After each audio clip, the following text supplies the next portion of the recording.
అసలు ఆకుకూరలు వారానికి 3 సార్లైనా తినాలి అంటారు. ఏ ఆకుకూరైనా సరే, తోటకూరైనా, పాలకూరైనా ఏదైనా సరే.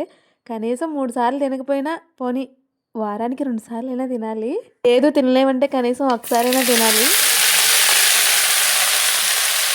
అసలైతే ఈ తోటకూర వండేటప్పుడు ములగాకు కూడా ఉండి వేసుకుంటే టేస్ట్ చాలా బావుంటది. హెల్త్‌కి కూడా మంచిదే. ఇదివరకు నేను ములగాకు వేసే వండేదాన్ని. ఈ మధ్యన ఏంటంటే ఓన్లీ తోటకూర మాత్రమే చేస్తున్నా. ములగాకు వేయట్లేదు. నేనెప్పుడు తోటకూర చేసినా, తోటకూరలో ఉల్లిపాయ వేయను, కారం గూడా వేయను. ఇలా చేస్తేనే టేస్ట్ చాలా బావుంటది. ఇప్పుడు వేసిన ఎండుమిర్చి ఉంది గదా! అదే కారం ఇంకా అదే సరిపోద్ది.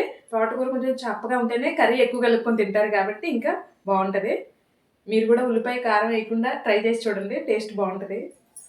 తోటకూర వండేటప్పుడు నేను వెల్లుల్లి కాస్త ఎక్కువే ఏస్తాను. టేస్ట్ బావుంటదని. ఇక కర్రీ అయితే రెడీ అయిపోయింది. వేడివేడిగా తినేయడమే. ఈ చలికాలంలో వేడివేడిగా తింటేనే బావుంటది.